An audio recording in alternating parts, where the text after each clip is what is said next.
إن الحمد لله نحمده ونستعينه ونستغفره ونؤمن به ونتوكل عليه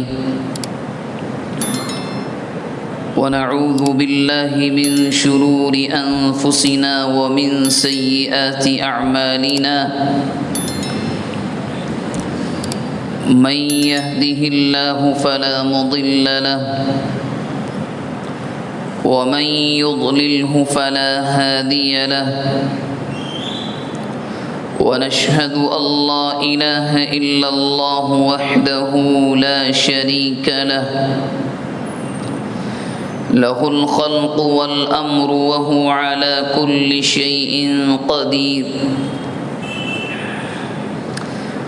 ونشهد أن سيدنا وسندنا ومولانا وحبيبنا وشفيعنا محمدا عبده ورسوله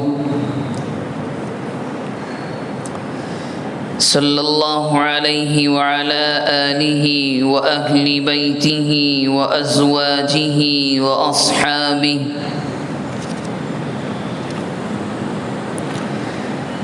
وذرياته وبارك وسلم تسليما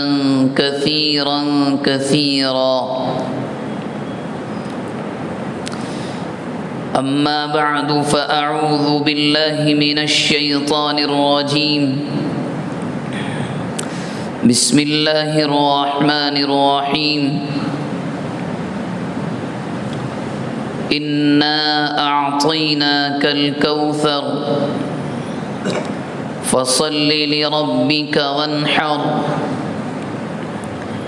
إن شانئك هو الأبتر. وقال سبحانه وتعالى فلا تطع المكذبين هماز مشاء بنميم مناع للخير معتد أثيم عتل بعد ذلك زنيم أن كان ذا مال وبنين. وقد قال النبي صلى الله عليه وآله وسلم لا يؤمن أحدكم حتى أكون أحب إليه من والده وولده والناس أجمعين أو كما قال النبي صلى الله عليه وآله وسلم. اللهم صل على محمد النبي الأمي وعلى آله وسلم تسليما. اللهم صل على محمد النبي الأمي وعلى آله وسلم تسليما. اللهم صل على محمد النبي الأمي وعلى آله وسلم تسليما.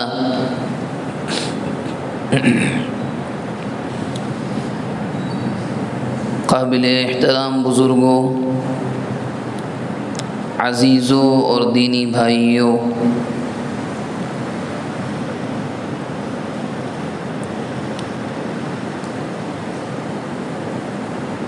اس پوری کائنات میں اللہ رب العزت والجلال کی ذات کے بعد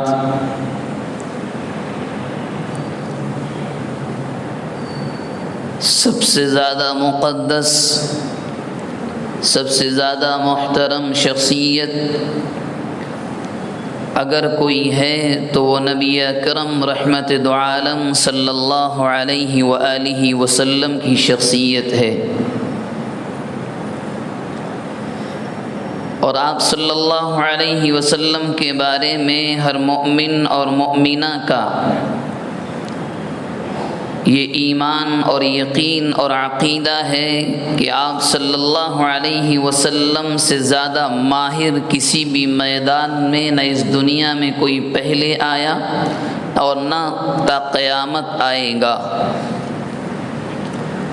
ہر چیز میں آپ صلی اللہ علیہ وسلم کو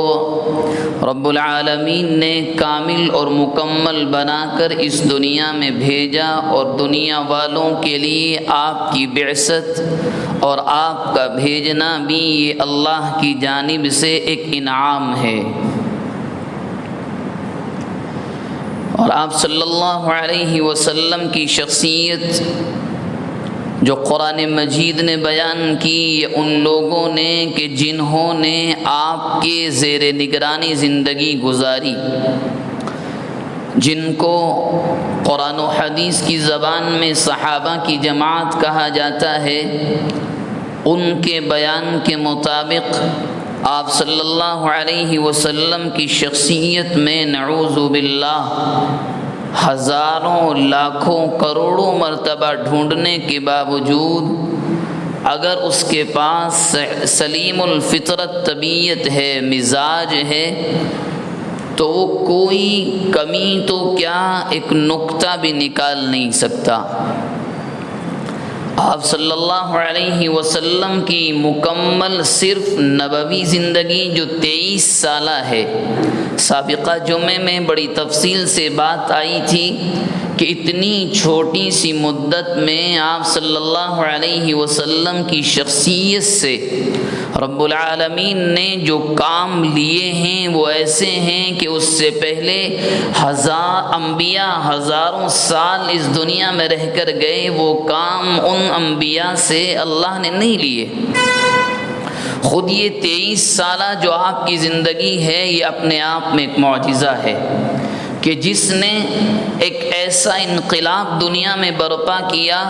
کہ دنیا کی تصویر، اس کی صورت اور لوگوں کے زندگی گزارنے کا انداز مکمل بدل گیا۔ آپ صلی اللہ علیہ وسلم نے جب یہ دعوت و تبلیغ اور امر بالمعروف اور نہی عن المنکر اور اللہ کے پیغام کو لوگوں کے سامنے رکھا اور پہنچایا، اور آپ نے باقاعدہ صحابہ کرام سے اس کی گواہی لی حجۃ الوداع کے موقع پر، اور یوں آپ نے سوالیہ انداز میں پوچھا تھا کیا میں نے پہنچا دیا؟ تو صحابہ کرام روایات کے مطابق 1,20,000 سے زیادہ صحابہ کا مجمع وہاں موجود تھا، سب نے بیک زبان ہو کر یہ جواب دیا اللہ کے نبی آپ پہنچا چکے۔ جب یہ بات ہوئی تو قرآن مجید کی آیات نازل ہوئیں جس میں اشارہ کیا گیا کہ محمد صلی اللہ علیہ وسلم اس دنیا میں ہر آنے والے کے مقدر میں جانا ہوتا ہے،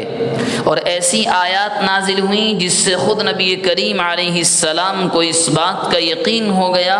کہ اب رب سے ملاقات کا وقت بڑا قریب ہے۔ آپ صلی اللہ علیہ وسلم نے مکمل پیغام پہنچایا، اور پیغام پہنچانے کے بعد جب اسلام کا مذہب اور زندگی گزارنے کا طریقہ مکمل ہوا تو نبی کریم علیہ الصلاۃ والسلام کی شان اور آپ کا احترام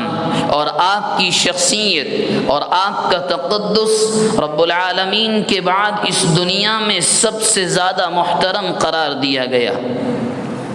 اپنے تو کیا غیروں کو بھی اس بات کی اجازت نہیں دی گئی کہ کوئی وہاں زبان سے کوئی ایسا لفظ نکالے کہ جو شان رسالت کے خلاف ہو، یا جس سے ایسا ظاہر ہو کہ آپ صلی اللہ علیہ وسلم کی شان میں چاہے وہ سہون ہو یا عمدن ہو، بھول چوک سے ہو یا جان بوجھ کر ہو، اس کی اجازت نہیں دی گئی کہ کوئی بھی محمد صلی اللہ علیہ وسلم کی شان میں ایسا لفظ یہ جملہ کہے کہ جس سے ایسا لگے کہ آپ کی شان کم ہو رہی ہے، یا کہنے والا آپ کی شان کو کم بیان کر رہا ہے، یا آپ کی ذات کو ذرا دنیا کے سامنے نیچا دکھانے کی نعوذ باللہ کہنے والا کوشش کر رہا ہے۔ کسی کو اس کی اجازت شروع اسلام سے لے کر اب بھی نہیں رہی۔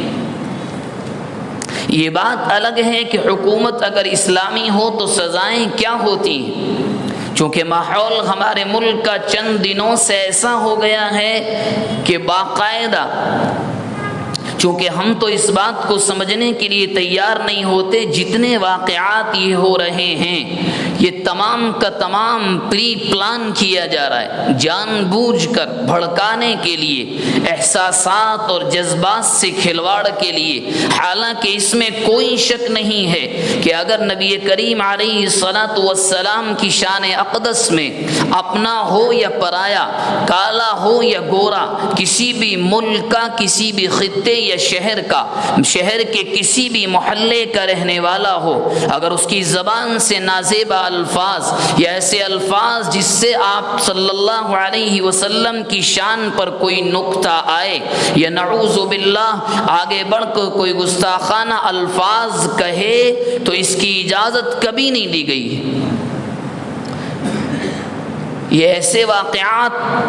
اب تو ایسا ہے کہ مہینہ نہیں گزرتا کہ آپ صلی اللہ علیہ وسلم کی شان رسالت میں ایسے ایسے نازیبا جملے کہے جاتے ہیں کہ خون کھولتا ہے،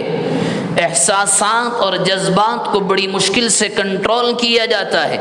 کیونکہ ایک مومن کے نزدیک مرد ہو یا عورت، اس کی مال، اس کے اولاد، اس کی دنیا، اس کی جہان، اس کے تن من دھن سے بڑھ کر اگر کوئی چیز ہے تو وہ نبی کریم علیہ السلام کی ذات اقدس ہے۔ آپ صلی اللہ علیہ وسلم کی شان ایسی ہے کہ اس کو جتنا بڑھا کر بیان کیا جائے، بلکہ اس کا حق تو چاہے دنیا کتنا بیان کر لے ادا ہی نہیں کیا جا سکتا۔ اور یہ کوئی نیا مسئلہ نہیں ہے، گستاخی رسول، شان رسالت میں گستاخی کا آپ صلی اللہ علیہ وسلم کے زمانے سے چلا آ رہا ہے۔ یہودی مدینے میں آ کر ایسے ہجویہ اشعار آپ صلی اللہ علیہ وسلم کی شان کو گھٹانے کم کرنے کے لیے ایسے جملے بولا کرتے تھے جس کو قرآن مجید نے پہلے پارے میں بیان کیا ہے، لا تقولوا راعنا وقولوا انظرنا واسمعوا، کہ یہودی آ کر جان بوجھ کر یوں کہتے تھے آپ صلی اللہ علیہ وسلم کے بارے میں ایسے الفاظ کہا کرتے تھے جس سے آپ کی شان کم ہو۔ اس زمانے میں بھی چلا تھا، اور آج کل ملعونوں کی جانب سے اپنے آپ کو فلاں اور فلاں کہنے والوں کی جانب سے یہ جان بوجھ کر عام کیا جا رہا ہے، حالانکہ ہند کی سرزمین پر ہر مذہب کے ماننے والے بڑے محترم شخصیات کا احترام سب نے کیا ہے، اور اس کی دلیل یہ ہے کہ محمد صلی اللہ علیہ وسلم کا نام برادران وطن کے یہاں نہایت ادب اور احترام سے لیا جاتا ہے، بلکہ آپ بعض شہروں کے پارکوں میں جائیں گے تو وہاں پر بڑے بڑے فلمز بورڈ پر آپ صلی اللہ علیہ وسلم کے ارشادات عالیہ، آپ کی مبارک احادیث کو چسپاں کیا گیا ہے، لگایا گیا ہے، جو آپ صلی اللہ علیہ وسلم نے انسانیت کے لیے رہنمائی دی ہیں۔ لیکن کچھ سالوں سے یہ ماحول ایسا بدلا، بلکہ جان بوجھ کر بدلنے کی کوشش کی گئی، اور مسلمانوں کے پرسنل اور عائلی مسائل پر جان بوجھ کر حملے کیے گئے، اور افسوس اس پر یہ کہ ایسا کرنے والوں کو باقاعدہ کھلم کھلا یا پردے کے پیچھے سے حکومت کی پشت پناہی بھی حاصل رہی اور ہے۔ پہلے ایسا نہیں ہوتا تھا، کسی کی زبان سے جو جملے اب سنے جا رہے ہیں کہ جن کو سن کر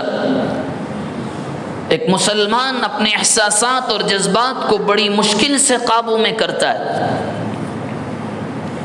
اور یہ سب کا سب آپ حیران رہیں گے، یہ پری پلان ہے کہ ایسا کیا جائے، چند ٹکوں کے بدلے میں ایسے لوگوں کو ان کاموں پر لگایا گیا ہے۔ لیکن جب ایسے واقعات آئیں تو ہماری بھی کچھ ذمہ داریاں بنتی ہیں۔ سب سے پہلی ذمہ داری تو یہ ہے، اور اس کو بڑے غور سے سنیں، سب سے پہلی ذمہ داری تو یہ ہے، اگر کوئی ایسا واقعہ پیش آتا ہے اور کوئی ایمان والا مرد یا عورت کسی بھی جگہ سے تعلق رکھنے والا ہو، اگر اس کے ایمان میں جوش نہیں آتا، اگر اس کے احساسات اور جذبات نہیں بھڑکتے، اگر جوش نہیں مارتے، تو اس کا مطلب یہ ہے کہ اس کو اپنے ایمان اور اسلام پر غور کرنے کی ضرورت ہے۔ اس میں ذرہ برابر کوئی سمجھوتا نہیں، کوئی کمپرومائز نہیں۔ نبی کریم علیہ السلام نے صاف صاف فرمایا، لا یؤمن احدکم حتی اکون احب الیہ من والدہ وولدہ والناس اجمعین، تمہارا ایمان اس وقت تک مکمل نہیں ہوگا جب تک میری ذات تمہارے باپ، تمہاری آل و اولاد اور پوری انسانیت سے بڑھ کر نہ ہو جائے۔ ذرا غور کریں، اپنے بیٹے کی چوٹ لگ جائیں تو واویلا مچا دیا جاتا ہے، محلے کو سر پر اٹھا لیا جاتا ہے، کسی تنظیم کا مسئلہ ہو عہدہ نہ ملے تو سازشیں رچی جاتی ہیں، اور ادھر نبی کریم علیہ السلام کی شان اقدس کے بارے میں زبانیں آزاد ہوں۔ لڑنے کے لیے نہیں کہا جا رہا ہے، فساد کے لیے نہیں کہا جا رہا ہے، لیکن ہمارے ملک کے دستور نے جو حقوق ہمیں دیے ہیں، خصوصاً مائنورٹی ریلیجن ایکٹ کے تحت جو حقوق ہمیں ملے ہیں، جو تحفظات ہیں، جو تقدسات ہیں، وہ ملے ہیں، ان کو تو استعمال کیا جا سکتا ہے، مگر نہیں، ایسا لگتا ہے کہ ایمان مر چکا ہے، ایسا لگتا ہے کہ ایمان شاید نہیں ہے ہمارے اندر، معاملہ اپنا آ جائے، لوگ چاقو، چھریاں، تلواریں لے کر سڑکوں پر آ جاتے ہیں، آقا علیہ السلام کی شان میں گستاخیاں ہوں تو 2 قدم چل کر یا کچھ پیسے خرچ کر کے قوم کسی لائر یا وکیل کے ذریعے سے اس ملعون پر اتنی دفعات نہیں لگواتی کہ اس کی نسلیں بھی زبان سے ایسے الفاظ نکالنے میں لاکھوں بار سوچے۔ کوئی پلان نہیں، کچھ نہیں، ایسا لگتا ہے کہ ملت بکھر گئی ہے۔ جتنی کوششیں ہو رہی ہیں مگر جتنی ہونی چاہیے اتنی نہیں ہیں۔ اس سلسلے میں اگلی گزارش، جب ووٹ کا موسم آتا ہے، جو لیڈر آپ کے دروازے پر آتا ہے سیکولرزم اور جمہوریت کے نام پر ووٹ مانگنے کے لیے، آپ اس کو مجبور کیوں نہیں کرتے؟ اس سے پہلے بھی کئی مرتبہ یہ بات ہم نے آپ سے عرض کی، کیوں اس کو نہیں کہا جاتا؟ اس کے کہنے سے پہلے بھی جو لیڈران جو مسلمان ہیں اپنے آپ کو فلاں اور فلاں اور فلاں پارٹی کا لیڈر کہتے ہیں، ہمیں کسی کا نام لینے کی ضرورت نہیں، نہ کسی سے غرض، نہ کسی سے کوئی لالچ، لیکن آپ اور ہم ان مسلم لیڈران سے کیوں یہ نہیں کہتے کہ اپنی پارٹی کے سپریم کو، اپنی پارٹی کے بڑے کو مجبور کیوں نہیں کرتے کہ اسٹیٹ ہو یا ملک، ریاست ہو یا ملک، وہاں کے پارلیمان میں یہ آوازیں کیوں نہیں اٹھائی جاتی؟ کیوں ایسی زبانیں آزاد ہیں؟ ہماری جانب سے اگر اشارتاً کوئی غلطی ہو جائے، کون نہیں جانتا گجرات کے ایک عالم کو کتنی خطرناک دفعات کے تحت مہینوں جیل کے پیچھے گزارنے پڑے؟ یہ کیوں ہوا؟ یہ اس بنیاد پر، اور مجھے یہ کہنے میں کوئی شرم نہیں کہ ہمارے وہ لیڈران جو اپنے آپ کو مسلمان کہتے ہیں اور نام سے وہ مسلمان ہیں، وہ صرف اپنی پارٹی کے سپریم کو خوش کرنے میں لگے رہتے ہیں۔ ٹکٹ مل جائے، صاحب کے ساتھ فوٹو آ جائے، ٹھہریے، مرنا بھی ہے، کرامن کاتبین بھی لکھ رہے ہیں، جواب دینا ہوگا۔ ہر چیز سے بڑھ کر، ہر عہدے سے بڑھ کر، ہر مال سے بڑھ کر نبی کریم علیہ السلام کی ذات ہے، یا کوئی کمپرومائز نہیں، کوئی سمجھوتا نہیں، ہو ہی نہیں سکتا۔ لیکن ہمارے یہاں ہمارے مسلم لیڈروں کی جو حالت ہے وہ ناقابل بیان ہے۔ قومی یکجہتی اور مغرب کی پیدا کردہ جمہوریت کے نام پر اتنے گر گئے ہیں کہ تصور نہیں کر سکتے آپ۔ رکشا بندھن آئے تو آپ غیر مسلم بچیوں سے جا کر راکھیاں بندھوائیں، یہ اسلام ہے، یہ قومی یکجہتی ہے، اس کو کہا جاتا ہے ایمان، اس کو کہتے ہیں نبی کریم علیہ السلام کے طریقے پر چلنا اور اس کو زندہ کرنا۔ اگر آپ وہاں راکھی بندھوانے گئے، کتنی مسلم نوجوان بچیاں بغیر نکاحوں کے بیٹھی ہیں، ان کے باپ سے جا کر آپ نے ایک مرتبہ بات نہیں کی؟ کیا ان کا حق نہیں بنتا؟ صرف عہدے کے لالچ میں، صرف ایک تصویر اخبار میں آ جائے، صرف فلیکس بورڈ پر میری ایک تصویر آ جائے، اس کے چکر میں ایمان کا سودا، اسلام کا سودا، قرآنی آیات کا کھلم کھلا مذاق، نبی کریم علیہ السلام کی محنت کا، آپ کی مشقت کا کھلم کھلا مذاق اڑایا جاتا ہے۔ کیا ان مسلم لیڈران کا حق نہیں بنتا کہ اپنے بڑوں کے پاس جا کر ان کو مجبور کریں؟ یہ کیا ہو رہا ہے؟ کس بنیاد پر آپ کو یہاں کرسی پر لا کر بٹھایا؟ اس لیے تھا آپ کو یہ ایم ایل اے اس لیے بنایا تھا، آپ کو سپورٹ اس لیے کیا تھا؟ نہیں پوچھتے۔ ناشتے کے دسترخوان پر ذرا سا صاحب کے ساتھ بیٹھنے کو مل جائے، ایک تصویر آ جائے، اس کو آزادی کی زندگی نہیں کہتے، اس کو ذہنی غلامی کہا جاتا ہے۔ یہ ایک مومن کی آزادانہ زندگی نہیں ہے۔ سب سے پہلی ذمہ داری یہ ہے کہ ایسے لوگوں کو مجبور کریں۔ دوسری ذمہ داری کہ کبھی بھی یاد رکھیں، اسلام ہمیں یہ سکھاتا ہے کہ کوئی بھی ایسا واقعہ ہو، بغیر تحقیق کے، بغیر اپنے بڑوں کے مشورے کے کوئی قدم نہ اٹھائیں، کیونکہ ہمارے یہاں معاملہ کچھ بھی ہو، عجلت پسندی میں، جلدی میں جو رد عمل نہیں ہونا چاہیے وہ نکل کر آتا ہے۔ یہ بالکل نہیں ہونا چاہیے، بلکہ اس کی تحقیق ہو۔ ہمارے ملک کے دستور نے ہمیں کیا تحفظات دیے ہیں، ایسے ملعونوں پر کیا کیا کارروائیاں، کیا کیا دفعات کی جا سکتی ہیں، سب سر جوڑ کر بیٹھیں، مشورہ ہو اور ایسی دفعات، ایسے مقدمات لگوائے جائیں۔ میں نے ابھی آپ سے عرض کیا، اس کی نسلیں، اس کے اس کو فالو کرنے والے، اس کے ساتھ میں رہنے والے سوچیں کہ ہم نے کیا کر دیا۔ ایسے لوگوں کو آزاد گھومنے کا حق نہیں بنتا۔ اور یہ جو دو کام کرنے کے ہیں، اس کے بعد یاد رکھیں جو ہمارے یہاں ابھی میں نے عرض کیا، اس کی بھی بڑی کمی ہے۔ اپنا کوئی نقصان ہو جائے، قرض پر لوگ پیسے اٹھا کر اڑاتے ہیں، بہاتے ہیں۔ اس سلسلے میں تو یہ ہونا چاہیے تھا،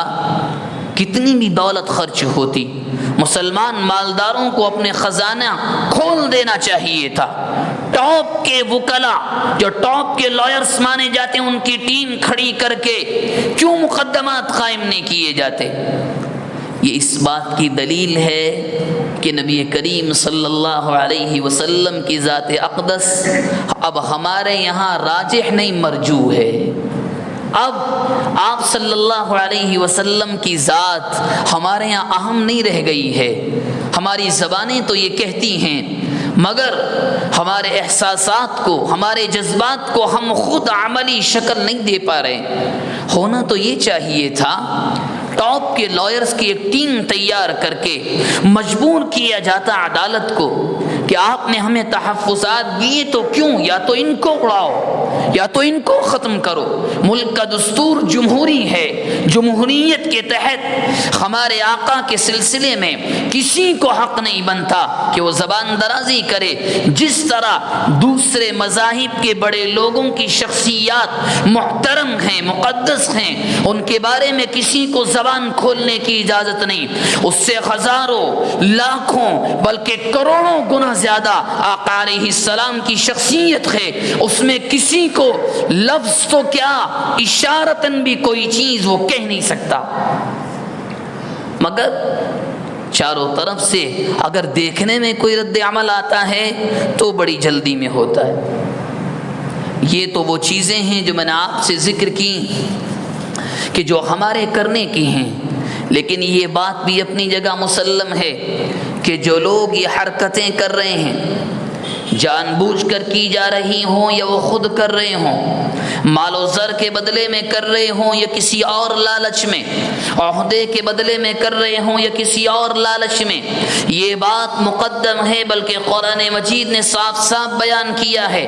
آقا علیہ السلام کی شان میں گستاخی کرنے والے کو اگر دنیا کی حکومت سزا دے یا نہ دے، اس کو جیل کی سلاخوں میں ڈالا جائے یا نہ ڈالا جائے، اس کو قید کیا جائے یا نہ کیا جائے، اس کی زبان پر پابندی لگے یا نہ لگے، مگر رب العالمین کی قدرت یہ ہے کہ ایسا شخص خود ایسا عمل کر کے آقا کی شان میں گستاخی کرنے کے بعد وہ خود اپنے ہاتھ سے اپنے دلوں کا برا فیصلہ کرتا ہے۔ مکہ مکرمہ کے زمانے میں کئی لوگوں نے نبی کریم علیہ السلام کی شان میں گستاخی کی، ان میں سے ایک شخص ہے ولید بن مغیرہ ملعون، اس نے نازیبہ الفاظ کہے۔ قرآن مجید کا 29واں پارہ سورہ قلم کا پہلا رکوع آپ پڑھ کر دیکھیں، قرآن مجید کی آیات آئیں اور اللہ تبارک و تعالی نے اپنے نبی کی جانب سے جواب دیا، گھبرائیے مت، جو آپ کو ایسا کر رہا ہے نمبر 1 کا جھوٹا ہے، 10 صفات بیان کی گئی، ذلیل ہے، غیبت کرتا ہے، جھوٹ بولتا ہے، اپنے مال پر اپنی اولاد پر فخر کرتا ہے، اور آخری بات آپ سے کہوں آپ حیران رہ جائیں گے، قرآن مجید نے جس صفت اس کی بیان کی اور اس کی تشریح کو مفسرین اکرام نے بیان کیا ہے۔ قرآن مجید نے بیان کیا اللہ کے نبی جو آپ کے بارے میں ایسا کہہ رہا ہے، جو آپ کی شان میں گستاخی کر رہا ہے، یہ ولد الزنا ہے، یہ حرام کی اولاد ہے، اور آپ حیران رہیں گے جب ولید بن مغیرہ اپنی ماں کے پاس گیا اور اس نے جا کر یہ کہا کہ محمد نے میرے بارے میں 10 باتیں کہیں، میں نے غور کیا 9 باتیں ان میں سے بالکل سچ ہیں، اب میں تجھ سے پوچھنے آیا ہوں، میرے باپ کا نام مغیرہ لیا جاتا ہے، کیا میں سچ میں اسی کی اولاد ہوں؟ ماں چپ رہی، کوئی جواب نہیں دیا۔ اس نے دھمکی دی، اگر تو نے سچ نہیں بتایا میں کس کے نطفے سے پیدا ہوا میں تجھے قتل کر دوں گا۔ اور اب سنیے اس کی ماں نے جو جواب دیا، اس کی ماں کہتی ہے کسی کو بتانا مت، تیرے نام کے ساتھ جس شخص کا نام لیا جاتا ہے یعنی مغیرہ جو میرا شوہر ہے تو اس کی اولاد نہیں ہے، بلکہ ایک دن جنگل میں ایک بکری کے چرانے والے چرواہے نے مجھ سے ملاقات کی تھی، اس ملاقات کے بعد تو پیدا ہوا ہے۔ معلوم یہ ہوا قرآن مجید کے فیصلے کے مطابق ایسے لوگ یا ان کے خاندان میں چل کر ولد الزنا ہوا کرتے ہیں، یہ قرآن کا فیصلہ ہے۔ تفسیر کی کتابوں کو آپ پڑھیں، ان کا انجام اچھا نہیں ہوتا۔ قادیانی کے بارے میں کون نہیں جانتا، کہاں مرا، کس حالت میں مرا۔ ایسے لوگ جو کر رہے ہیں حکومت بچائیں، سہارا دیں، اپنی طاقت کے پیچھے چھپا لیں، مگر جو اس دنیا کی سب سے بڑی طاقت ہے، جو ملک الملوک ہے، جو بادشاہوں کا بادشاہ ہے، اس کے زوال سے، اس کے قہر سے کوئی نہیں بچانے والا۔ بلکہ علماء نے یہاں تک لکھا ہے کہ ایسا عمل کرنے والے اپنے آپ کو سستی شہرت حاصل دلانے کے لیے، حاصل کرنے کے لیے ایسا عمل کرنے والے، جس طرح قرآن میں اللہ نے یہ فیصلہ کیا تم میرے حبیب پر درود بھیجو ہم تم پر 10 رحمتیں بھیجیں گے، بالکل اسی طرح علماء فرماتے ہیں ایسا عمل کرنے والا زندگی بھر 10 لعنتیں اللہ کی جانب سے اس پر اترتی رہتی ہیں۔ موجودہ زمانے میں یہ ہو رہا ہے۔ 2 یا 3 چیزیں میں نے آپ کے سامنے رکھی اور آخری بات بھی رکھی، دنیا کی حکومت کچھ کرے یا نہ کرے مگر یہ قرآن مجید کی آیات کے مطابق ایسے لوگوں کا انجام بد سے بدتر ہوا کرتا ہے۔ آپ نے ان کے چہروں کو دیکھا ہوگا۔ بلکہ ایک بات اور ذکر کروں، قرآن مجید نے ولید بن مغیرہ کے بارے میں یہاں تک کہا کہ مر کر ہمارے پاس آئے گا، سنسمہ علی الخرطوم، اور خرطوم کا جو معنی آتا ہے آپ عربی جاننے والوں سے پوچھئے گا، ہاتھی کی سونڈ یا سور کی ناک کو کہا جاتا ہے۔ قرآن کہہ رہا ہے یہ آئیں گے ہمارے پاس آپ کی شان میں گستاخی کرنے والے، ہم ان کا چہرہ ایسا بنائیں گے تاکہ دنیا دیکھے کہ انہوں نے ہمارے حبیب کے بارے میں کیا کہا تھا۔ یہ قرآن مجید کا فیصلہ ہے۔ اللہ تبارک و تعالی نے فرمایا ہے کہ چند باتیں میں نے آپ کے سامنے جان بوجھ کر عرض کی جو سلگتا ہوا موضوع ہے۔ اپنے ایمان کے احساسات اور جذبات کو باقی رکھیں، اور آخری درخواست یہ ہے کہ اللہ کے لیے ایک مرتبہ ایسا ہوا ملک سے باہر پوری دنیا میں یہ احساسات اور جذبات اہل اسلام کی بھڑکے۔ دہلی میں ایک ایسا پروگرام ہوا، شیخ یونس رحمت اللہ علیہ کو جو لوگ اہل علم کا طبقہ جانتا ہے، سہارنپور کی سرزمین پر مظاہر العلوم کا جو مدرسہ ہے، وہاں وہ اللہ کا بندہ اپنی زندگی کو بسر کرنے والا، اور ابھی چند ایام پہلے انتقال ہوا، 2 یا 3 سال پہلے، کہ ان کے بعد حدیث شریف کا اتنا بڑا ماہر شاید موجودہ زمانے میں نہ ہو۔ جب ان سے پوچھا گیا کہ یہ ایسے واقعات کیوں ہوتے ہیں، جہاں بہت سی وجوہات انہوں نے بتائیں، ایک وجہ یہ بھی بتلائی کہ جب خود ان کے ماننے والے ان کو چھوڑ دیں تو ایسے واقعات ہوا کرتے ہیں۔ جب خود ان کا نام لینے والے ان کی سنتوں کو طلاق دے دیں،